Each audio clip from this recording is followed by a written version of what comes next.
And yes, of course, we have Mr. Somi Uranta with us, who stays back for newspaper review. Thank you very much for staying with us. Thank you.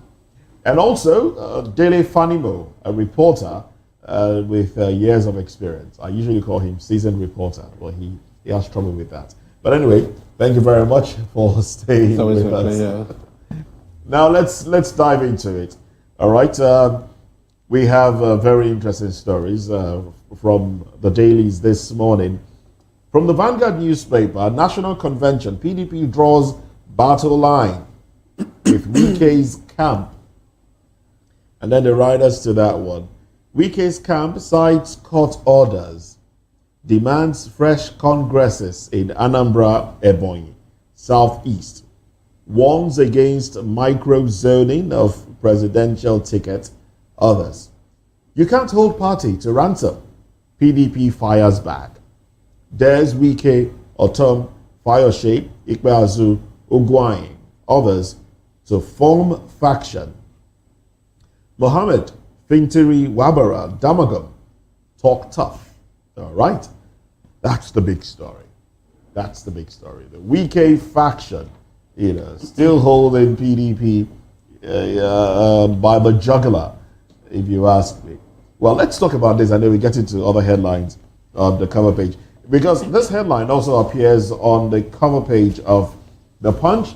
The Punch has it as Convention, Wike's camp demands ignite fresh PDP feud.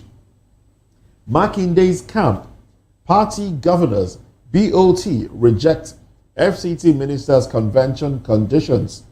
Damagum's removal, others. All right? That's the big story. Gentlemen. Chukuma. Yes, sir. That's a big story. And it's a big story because it's trending. It's everywhere in almost all the newspapers. And like yesterday, Wike and his men met. And in that meeting, they say it is elders and concerned stakeholders of the PDP, led by Nyesom Wike. Now, we have Okenzi Bazu, former governor of Niger State, my own former governor in that meeting. Ayo Fayoshe, former governor of Ekiti State.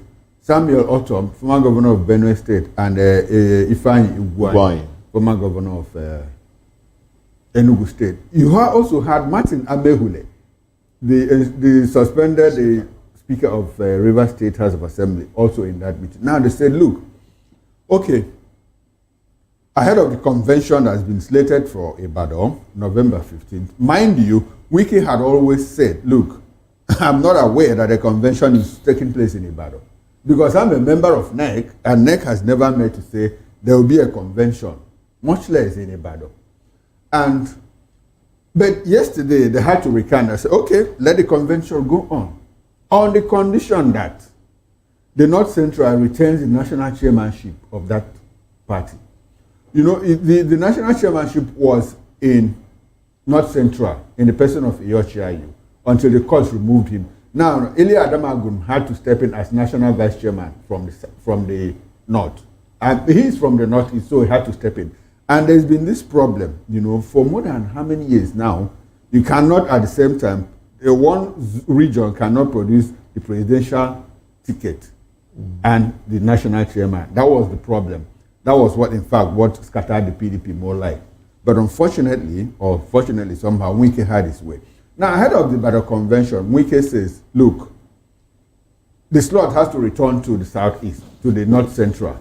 Now, the South Zonal Congress held in Calabar has to stay. Eli Adamagun says, no, there was no Congress. South Congress has not held in Calabar.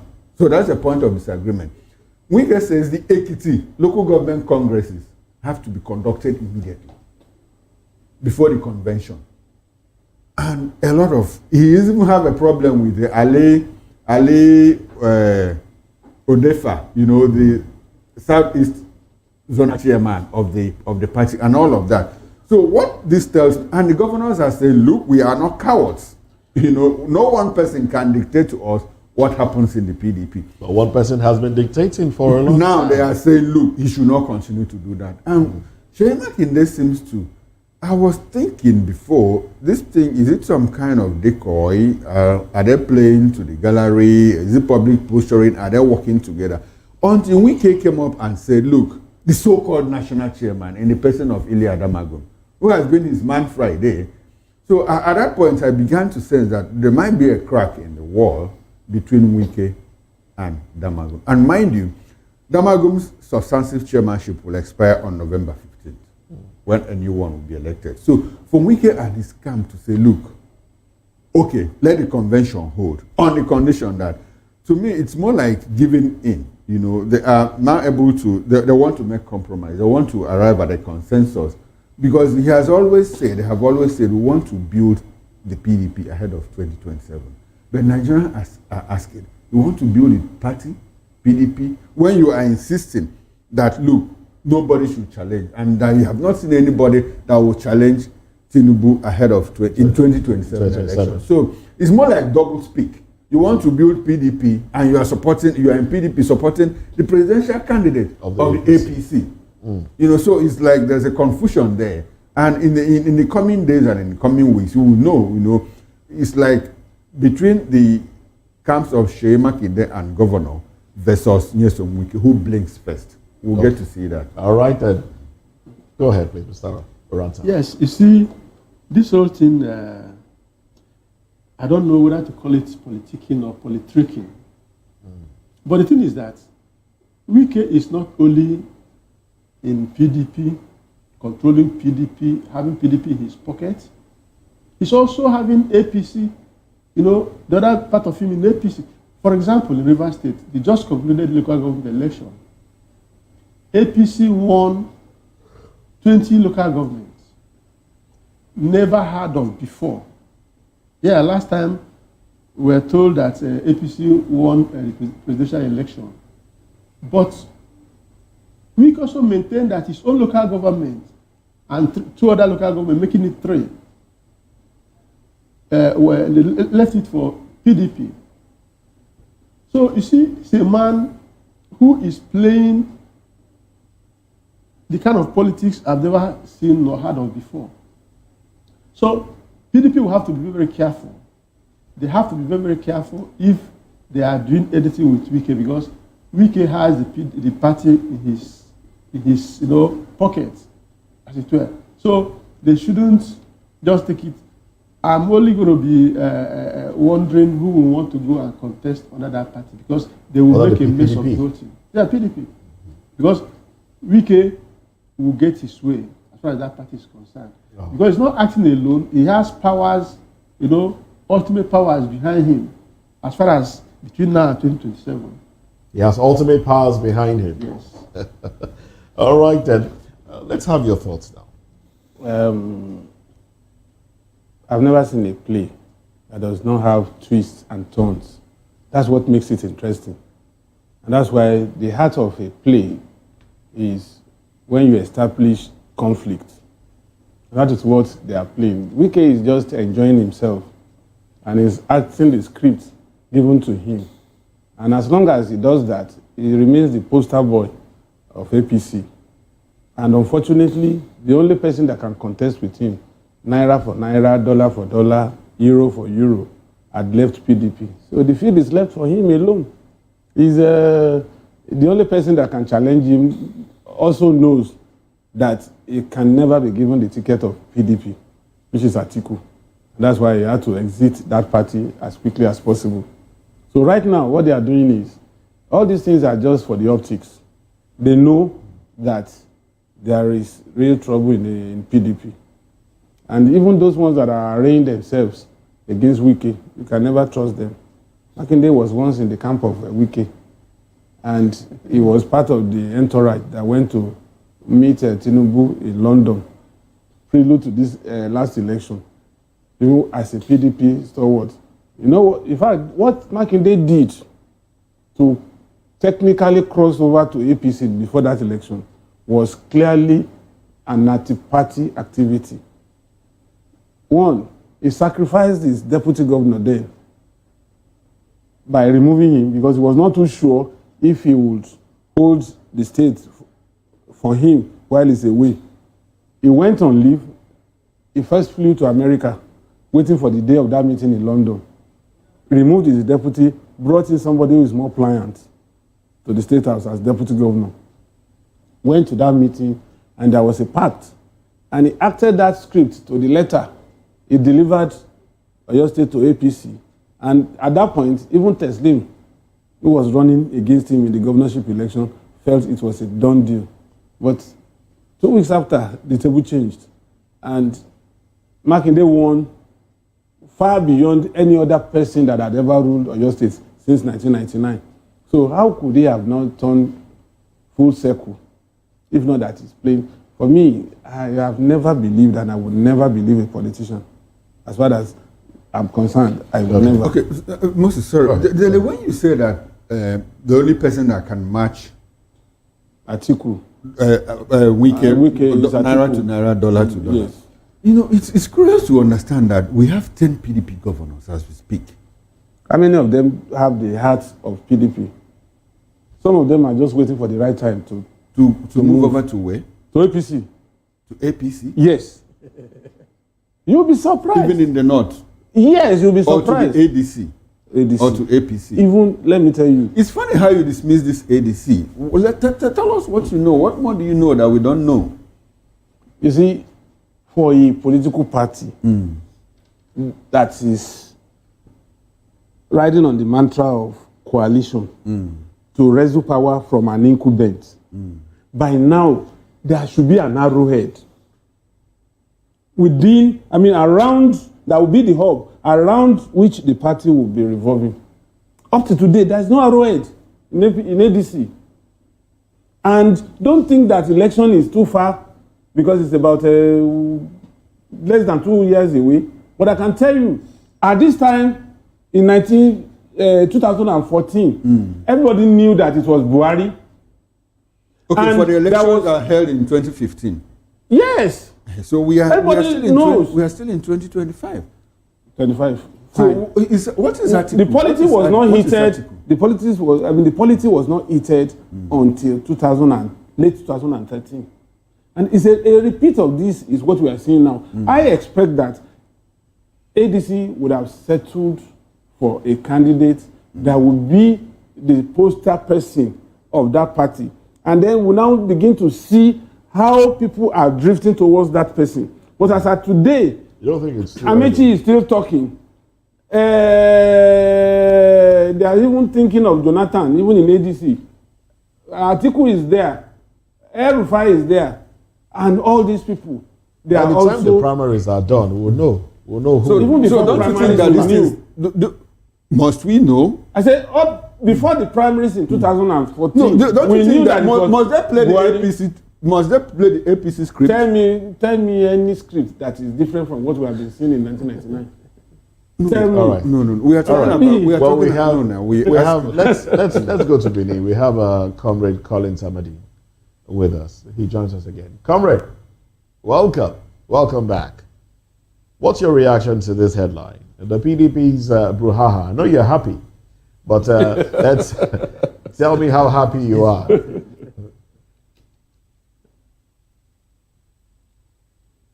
Well, you might need to unmute your microphone so we can hear you. Oh, sorry. Thank you. Not that I'm really fully excited, because in any society indeed we wish development to come, there must be a form of antagonizing or an opposition that is worthwhile. But unfortunately, you can't eat your cake and have it.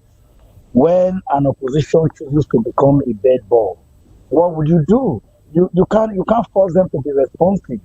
I had my other analysis. I've actually been smiling and laughing because he actually openly takes the way Nigerians already know. Now, you can't eat your cake and have it. Wiki today have a grant to call for AYZ cancellation. Is there justice? Where did Ayocha come from? As a national chairman, has the term been completed? Now, Damagu was acting. Must Damagu begin to complete it? Can't people just work as interim, respect themselves, excuse themselves, and allow the statutory party or the statutory rules or the agreement or the constitution or the convention of such an organization to continue? Must you finish it? So you can see that there's another injustice. If not Central had produced the national chairman, and for one or two reasons, the person was excused, it is binding, it is normal that someone from North Central should come over again and complete the tenure as stipulated by their own convention or their own constitution. So if such a thing is not happening, now Wiki has said, no, it's supposed to be like this. You and I know it's supposed to be like this. And because he now speaks now, the Maguna feels, oh, you don't now want me. I'm no longer your friend. I will not take your advice again. That becomes selfish, self-centered. So PDP will continue to be in the state they are in, not until they learn in a very hard way. And they probably have not learned. Some persons were thinking they are learning. They have not learned. He also said, and my analyst also said, Atiku would have been there to give them the needed fight somehow. But Atiku is a normal, known, self-serving leader who is all about him. He's not concerned about how the party was going. All he was concerned about is my 2027 primary ticket guarantee. If it's not guaranteed, I will walk away. That was why he left for ADC. I haven't got into the ADC. He had paid them in dollars. People he carried along with himself, like the Mobi and all that, realizes that they were completely, they completely can't find their food in all of the structure already put on ground. So they angrily, today they are partyless. They are nowhere. So how can we continue to have a system of self-centered leader? All right then. Change the system when you are self-centered. You can't do anything. You can't change anything. So PDP, I'm sorry, this is where they have found themselves. Maybe in the next 15, 20 years, they will have an offspring of youth leadership that will begin to do things slightly for that party. Okay. For ADC, the story of no future. Nothing to... Okay. Moses, I'd like for us to talk a bit about this arrowhead because I want Dele to explain more about this arrowhead. Now, before 2023 elections, did the Labour Party have an arrowhead? As at 2022, did Labour Party have an arrowhead? You see, the issue of Labour Party cannot be compared to what the normal run of election is. Okay. Labour Party was not a party in contention for that election. So don't bring Labour Party into it. No. We are looking at arrowhead. Look, when I so say arrowhead, you think that ADC cannot spring that kind of surprise before 2027? What surprise is it going to bring? With the so kind did you believe the Labour Party surprise? Labour Party was not the surprise in that election. It was Peter Obi that was the surprise. In Labour Party? Labour Party was just a vehicle for him. It wasn't a political party for him. Okay, so he needed so you don't see ADC as a vehicle? Because you don't see ADC as a vehicle? Wait, he couldn't run as an independent candidate. All of that. And there was nobody to compete with him in Labour Party now. Good. But in ADC, there are contestants. Good. So you don't see the ADC springing a surprise. So an Atiku will drop his ambition for anybody in Labour Party. You don't see the ADC springing a surprise. I don't see ADC having that. Why? Time. Because they don't have an arrowhead. Now is a configuration of people that are inordinately ambitious. Okay. And so because of that, you think that their primaries will not produce a presidential candidate? When you see they will produce. Beautiful. When they will produce, but the very weak one. How? So Atiku will be weak if he comes out? If Atiku emerges, these people will not covertly support him. They will support someone else. Has it not happened? When NPDP was moving out of PDP, whoever thought that they would undo PDP? It was obvious now when they left that they were not supporting Jonathan. This is August. I mean, this is September of 2025. Okay. Let's wait for another faction that will emerge from the ADC. Yes. Okay. Beautiful. Let's see. All right then. Let's keep our fingers crossed then. Oh well. We have met our revenue targets. No longer borrowing from domestic banks.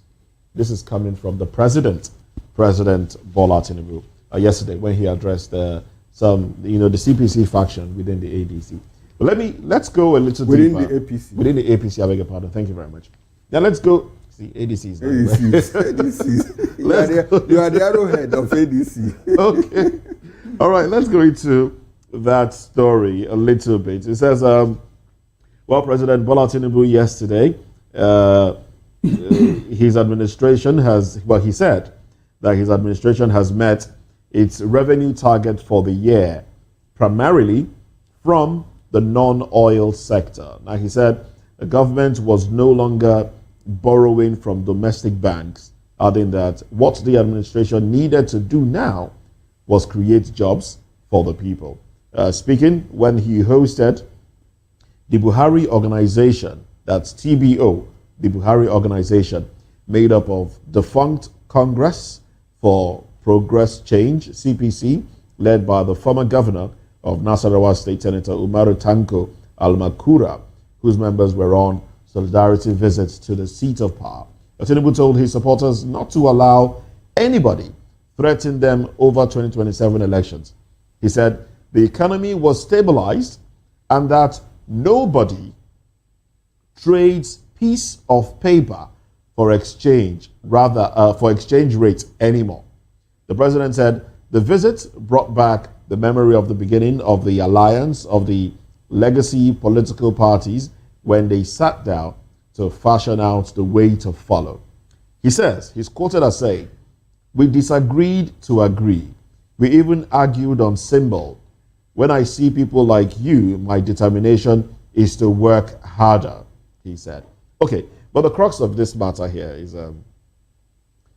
we are no longer borrowing from local banks. I knew that's where local banks. I knew that's where you were. We're not borrowing from local banks, as we know what borrowing locally would do to stifle businesses. Businesses will not have the opportunity to borrow.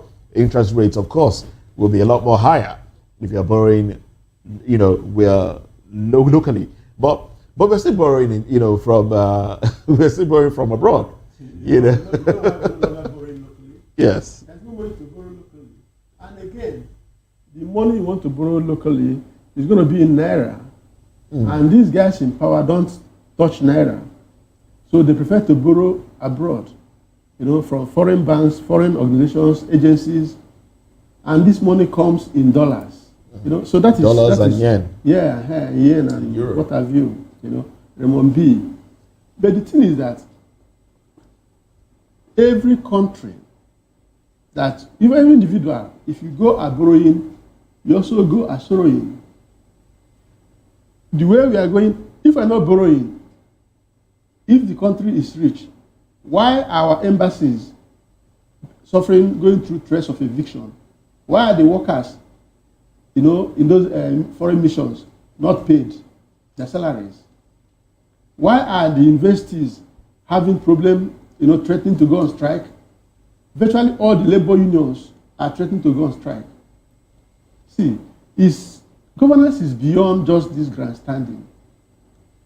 We should focus on what is important to us and give the new leadership to Nigeria. I'm not concerned about who rules, who wins, and all that. Like they said, statesmen think of the next generation. These politicians that think of next election. What is the importance of continuing to lead, to rule, and winning election, whichever way it comes, if the life of the people are not made any better? So Nigerians deserve a kind of governance that will change their life, that will give them better living standard. And our standard of living is depreciating by the day. So that's where we should focus. It's not about money, it's about the quality of leadership that gets to the people. The price of things in the market should be affordable for people. I went to a shopping mall in Ikeja. I was surprised. I've not been there for a long time, even though I live close. I was surprised to see that most of the shelves are empty. I went to a certain international fast food.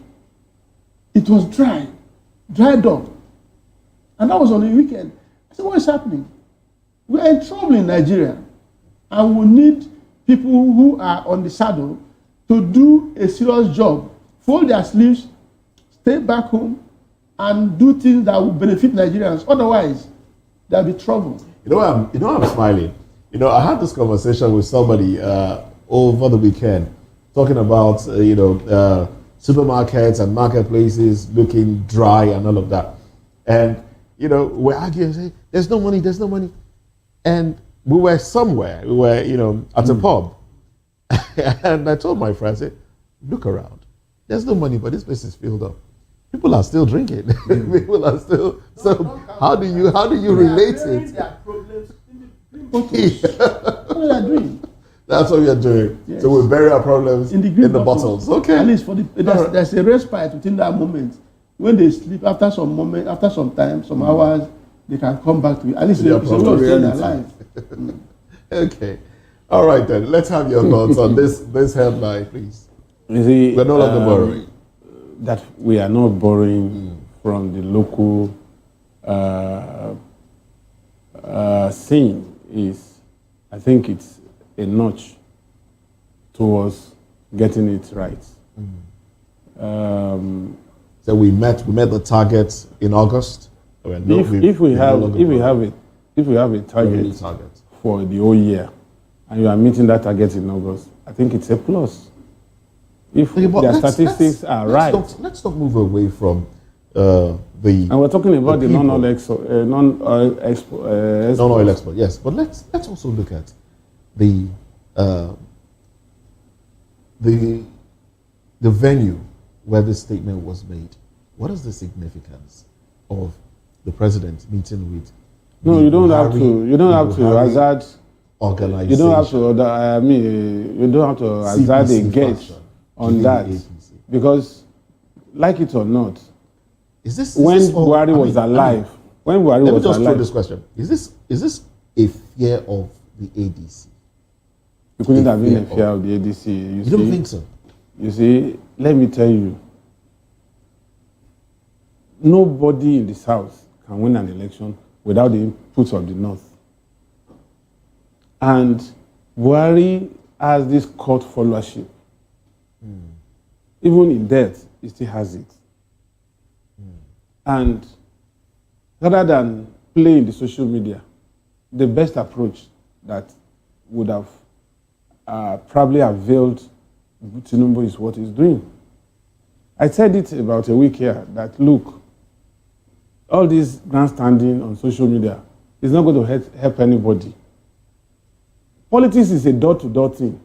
It's grassroots mobilization. While these people are playing in the social media, Tinubu and APC are going down to the roots.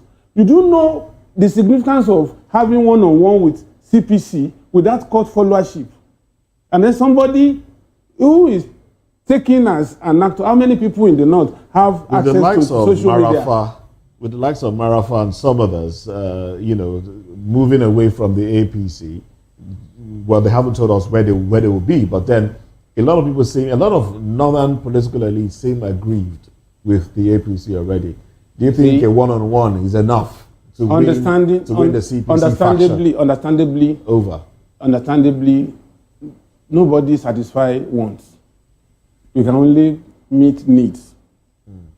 These people, when power slips out of their hand, it's like you remove a feeding bottle from a baby's mouth.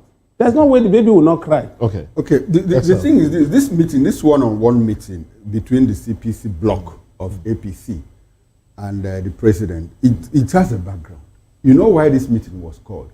Because this group threatened. As a matter of fact, many of them have already left the APC. So when Dele here maintains that the APC, the president is not jittery about the ADC, I get confused. Let's wait until after the election. Excuse me, sir. I get confused because this meeting was called at the instance of the CPC bloc saying, look, we are moving out of APC. And like I said, a lot of them have already moved. Now, that said, when the president meets this group and says, look, we met our target and we are out of local borrowing and all of that, I just hope that the president is correct.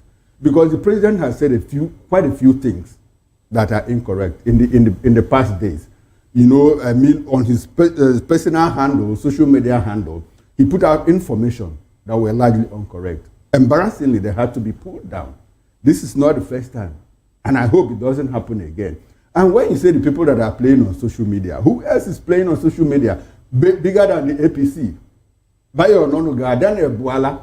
Where did they play? Reno Mokri. They even do more than the ADC and other people on social media. And you think that the president is meeting with other people and you think that others are sleeping? No, it's politics. And I don't like the personally, not just because you say the people say that, look, now nobody in the South can win the presidency without the North. I don't like it. Can the North win without somebody, without the cooperation of the South? Even if you put all the 19 states of the North together, they can't, nobody in the North can win election without the cooperation of the South. So the earlier we begin to understand that it is national politics, I think we defer so much to the North. They have 19, we have 17. It's just a difference of 2. And going by our constitution, the constitution said 2/3 of the 36 states, you have to win a certain 25%. So if, and that is 26 states of the 36.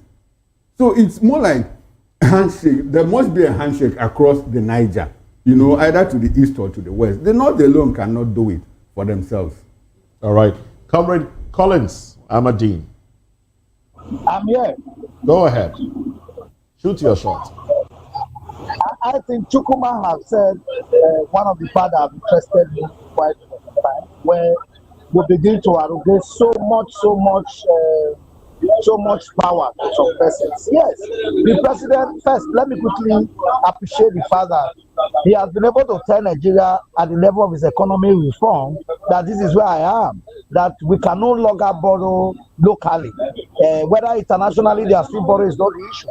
When you are not borrowing locally, it means the small and medium enterprise can grow. But unfortunately, he will go further by telling the banks to help small businesses. Because I personally visited 3 banks I deal with, and I wanted to able get loan to support my business. About 2-3 months ago, in short, I ran away by myself. The conditions were too much that I asked them, if I have all this you are requiring, should I even come here in the first place? So I told them what was left for them from me, like to drop my kidney, and which they know said is not possible. So I rested. I went back with all my documents and I rested. So now that they are no more borrowing, there should be a better economic discussion, whether it's through the CBN or through the Minister of Finance, to discuss with this bank to open the space now for small and medium scale enterprise to grow, for the local economy to be robust the more. Because I think these bank managers or bank owners have actually dealt so much with Nigeria economy to their own satisfaction and to the detriment of the economy at large. So I want to thank him for that. Then on the issue of the president being grassrooted, just like my leader analyst also said, it's no social media grassroots that makes you win an election. That was why Obi was already a president in the social media, and in the physical, he was far away from being the president, and he came tall. So, in all share, there must be a way politics is being played for you to know that this is a listening leader, a listening president. Atiku said some bloc in CPC felt they were being elected or disengaged politically, that they were not happy, and they said, "Oh, this is our issue. We may leave." If they have left, they would have been having that discussion. If they had a better place to go, they wouldn't have come calling in to come and discuss with them.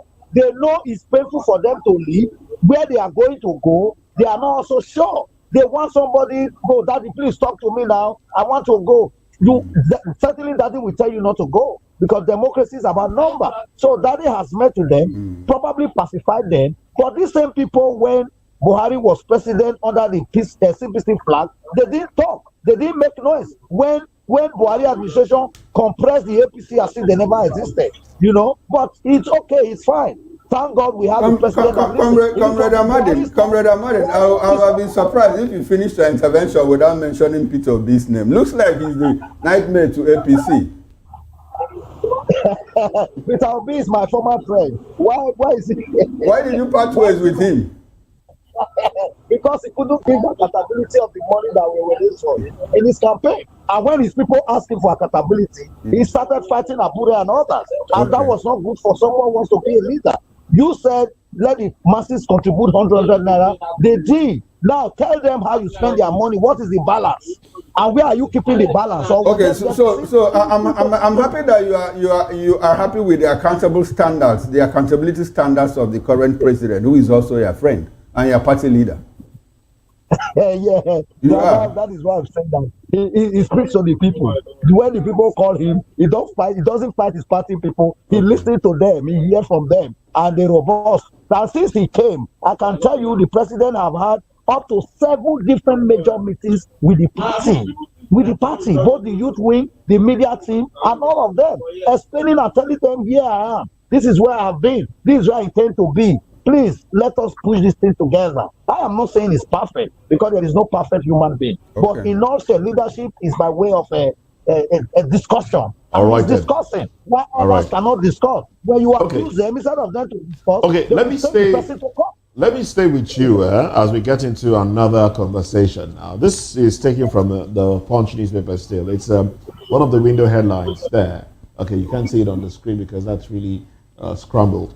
It says CNG price hits 450 Naira per SCM as federal government withdraws subsidy.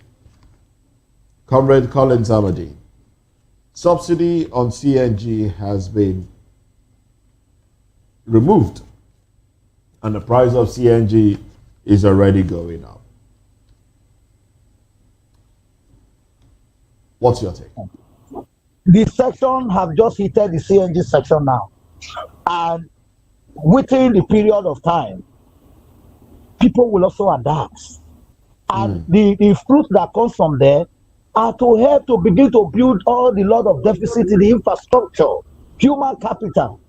You know, we understand that times are hard, but these things are becoming in stages, because if we don't do them, they are going to accumulate Okay. our great grandchildren, not All even right. our grandchildren now.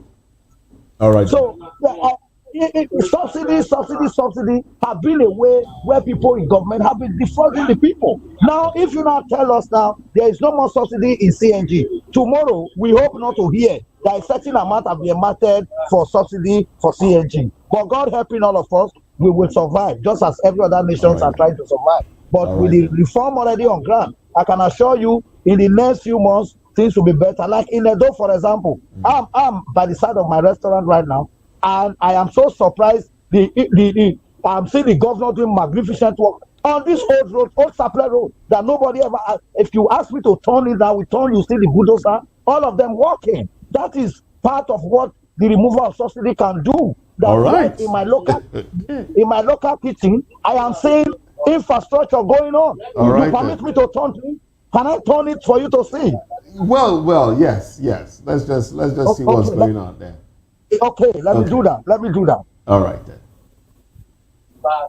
Okay, so Can you see it? construction. Okay, the road. Okay, Yes. Great. amazing one. Great. Amazing one. So you can see how excited we are. I can see. Okpebolo is working. And they are coming with drainages. Okay. From my front now, both drainages on the both Can sides. you turn that again, please? Can you turn that again? There are no drainages yet. Will the No, they have drainages not come to this. They are not yet at this my station. Okay, but so- there are 2 streets already. The drainages are oncoming. Oh, okay. Congratulations to the people of Thank Edo you. State. Thank you. The governor is working. It's good. The governor is working. Thank you very much, Comrade Collins Aberdeen. Well, let me read into this a little bit. It says amid long queues and insufficient refilling stations, the cost of 1 standard cubic meter of compressed natural gas has jumped from 230 Naira to 450 Naira. And it was gathered that trucks pay 450 Naira per square cubic meter. Car drivers and commercial drivers still enjoy some subsidies as they pay 380 Naira for 1 standard cubic meter of what the government calls a cheaper alternative to petrol and diesel. This is coming from the Punch newspaper. You see, Moses, I think I have a problem with this report. The headline says because of removal of subsidy. And the inside story says amid long queues. Amid long queues. So you discover that the increase might not actually be related to a certain subsidy was removed. It could be as a result of scarcity. Because the report says that there are long queues. So we need to be clear whether subsidy has Insufficient filling station. insufficient filling stations. Yeah. You see, the thing about this CNG thing is that it's a new thing. It's novel here. We are just starting. So I don't expect the operations to be seamless. There has to be hiccups here and there. They are still building some of the stations, and a lot of people are yet to convert. Those that have converted, sometimes, based on the report, are having difficulties refilling, their tanks and all of that. So in the midst of all of that, there might be some kind of price adjustment, which is not caused by... Well, basically, the price has gone up. The price has gone up. From 230 to about 3 something. Okay, as a result of scarcity. So I'm not sure it has to do with subsidy removal. That's what I want us to establish. What is the reason? What's the reason for the high? We don't know. We don't know. But like I said, it's a new thing, So with time, it is going to, by the time the thing is everywhere, and there is subsidy or no subsidy, I'm sure the prices will stabilize. Okay. Well, riding on what Chukwuma said, there is a portion you read out that says even the trucks were given concession at reduced rate of 300. Where is this concession coming from? Is it another round of subsidy for the however, trucks? let me take that again. However, while trucks pay 450 Naira per SCM, car drivers and commercial drivers still enjoy some subsidies as they pay 380 Naira for one SCM, that's a standard cubic meter. You see, the whole mix is strange to me because you go to the same pump. It's just like you go to a filling station and because your car is SUV, and then there is a portion that changes the pricing because you ride on SUV, and then it drops back to the next car that follows you to buy. I don't really understand. I don't think that's what this is saying. The truck drivers. If truck drivers are paying 415 when they buy, truck drivers, they are not buying in jerry cans now. They're driving to fill. No. These are the delivery trucks, the CNG trucks. When they buy from source, this is the amount they pay for 450. Now, look. But when you now buy from the pump or whatever they call it, you buy at 380 Naira. You see, most of the trucks that are coming in now, they are CNG compliant trucks. Is it that when they fill their tank that they pay this amount, or when you offtake? That's what I'm saying. You see, the whole story is mixed up somehow. Before you begin to comment on such stories like that, you need to be clear about the direction of the story. It's just asked, if trucks are paying higher than cars, it is understandable if you go to toll gate at the airport there is an indication that if you are riding SUV, this amount to pay. If you are coming in with truck, this amount to pay. But in this instance, it's just like a filling station. Any filling station you drive into, even if you bring a trailer load that you want to fill, it is still the same amount. Okay. Well, according to the paper, it says our correspondent gathered from retailers that government reviewed the price recently to 450 Naira, reducing its subsidies. Okay. So actually, subsidy has been reviewed and reduced. Okay, not completely removed. So for car owners, so basically, like you were saying, truck drivers pay the 450 that it's been reduced to, but car owners pay lesser. So there is still some sort of, I think the reduction in subsidy is majorly for the car owners. And then it becomes a problem because a lot of people will manipulate. Okay, by driving truck, you go and drive truck. You drive car, fill your car. There's nothing. How is that going to happen? There's nothing that cannot happen in Nigeria. That's not possible. Extracting it is a problem. What I will say, it's gas, it's not liquid. Though. Yes. And it's very dangerous too, handling it. But see, what I will say in this whole thing is that we've had this subsidy removal one too many. We have had it one too many. The people's life, their existence must be put into consideration. Because how much is a Nigerian making? How much is the salary of a civil servant in Nigeria? How many Nigerians are even in the civil service? So you will keep talking about remove this, tax this, tax that. We are not helping the economy grow at all. At the end of the day, law itself or policies, is made for men and not made for the policies. So if you take away all the benefits of the people, I wonder how the people will survive. Because an average SME, the sector I'm coming from, you have to be your own security, provide your own security, your own power source, your own water, everything. You have to do everything. So what is it that you gain from the country that you belong to? What is there to make you become patriotic to your nation? So we must have that at the back of our mind, because it's easy to make policies, but whatever policy you make, you must ensure that the people are with you. If the people are against the policies you're making, you just be running around in circles. So please, Nigerians need to earn a living. All right then. So subsidies should not be removed from every angle. Okay. So Nigerians, I think basically those subsidy removal, those prescriptions are Bretton Woods prescriptions. IMF, World Bank, remove. they don't mean well for us.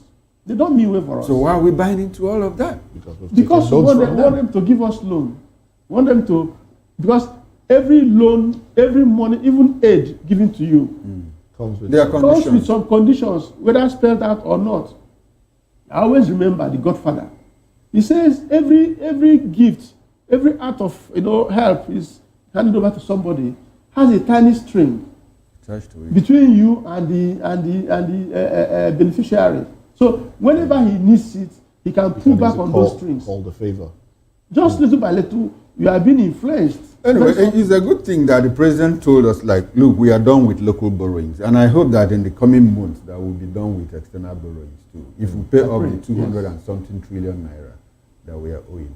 All right. Let's see if we can touch on another headline here. I'm just going to read out the headlines and then we could just touch on anyone. Dangote Defense HQ denies armed forces supporting payment of criminal groups. FG lists 91 firms for privatization. Dangote Refinery exports first gasoline cargo to United States. And then, of interest to me here, court voids mandatory 15-year service requirement for soldiers. And we also have opposition seek legal redress for Rivers LG poll irregularities. Okay, well, those headlines are right there. Gentlemen, let's have your reaction as brief as possible. Go ahead, you go first. Anyway, I would like to talk about the mandatory 50-year service required for the military. The court has voided that. I don't know the background on which the court did that. I don't even know that people sign I do know that people sign, because I have a cousin who served in the Nigerian Navy. And after a while, I asked him, bro, how is service? He said, no, he's no longer in service. I said, but you are still young. You are not due for retirement. He said he has served the mandatory, mandatory 15 years. 15 years, after which he's free to stay. You can only stay or go. So I don't know what, in fact, I have not checked that up. I don't know what happens in other parts of the country. Military service, it's, if you get into the military, you are briefed. And when you get out, you are debriefed too. So I don't know the import of all of those things. For me, it's a developing story. But I think the court, in its wisdom, the court must have a reason. I think there was a court case to that effect. A certain official, a certain personnel spoke about victimization when he tried to leave. Okay. I can't get to that now, but I read it up this morning. He spoke about victimization when he was about leaving. So based on that, he went to court. I think it was the military didn't want him to leave. Yes. Okay. He was being victimized after serving his mandatory 15 year. But so this ruling was basically in his favor and also applies to everyone else. I hope it doesn't violate the T's and C's, the terms and conditions of service. Because if you get into service and you sign, what this means now is you can serve 2 years, 3 years, and leave. So you're not mandated to stay 15 years before. I understand. That's what it means. So are we getting another reaction? Telefanimo has, he's been in the barracks for quite some time. He's a barracks boy. They are just trying to demystify the military. Okay. There are some laws that are ancient in the military that if we try to distort it, it will have some collateral misalignment. Okay. over the years. For instance, recently there was a judgment that you can get married to a civilian as a police woman and discharge from service at will, whereas the statutory law is within 3 years of enlistment, you can't be married and you cannot be pregnant. Because the amount of resources used in training you, you should utilize it for the service of the nation. But now the courts are prying into all those. For me, I don't think it's right. For me, I don't think it's right. You signed for this thing when you are coming in, and suddenly you felt that you must exclude yourself from it. What did you go into it? I hate breach of agreement. Okay. I hate it. Right. If you know you are not going to do it, stay Let's out have of your it. quick For reaction. me, I think what 30 caught my seconds. attention is the issue of Dangote Refinery. Yes. Exporting, gasoline to America. yes. Look, we should not be be importing these products. We should encourage Nigerian-owned refineries. How can Nigeria be producing crude oil and we cannot refine it? Now we have someone that can refine. Is to encourage others to build and sell them the product, the crude oil In Naira. so that the price of petroleum product should come down so that Nigerians can afford it. That is the biggest problem we have in Nigeria. Let it be done in such a way that 400-500 naira should buy a liter of petrol. All right, thank you very much. That This will be a good place to anchor it. Unfortunately, I think we've lost connection to Benin Station, where we've had a comrade Colin Samadin. Well, thank you very much, comrade Colin Samadin, for staying with us on the program. Big thanks also to Somi Uranta for your time and your thoughts on the program. Dele Fanimo, we do appreciate you for your time as well on the program. Well, Chukwuma Okoro comes back at 6 p.m. later today on Political Lens. You want to share what to expect? Yes, we'll talk about all that is going on within the PDP between Wike, Makinde, and the governors. We'll talk about that. I'll be joined by Barrister Asim Adams, constitutional lawyer. All right, and there you have it. Well, that's it on the newspaper review this morning. I am Moses Humphrey. I'll see you next time. Bye for now.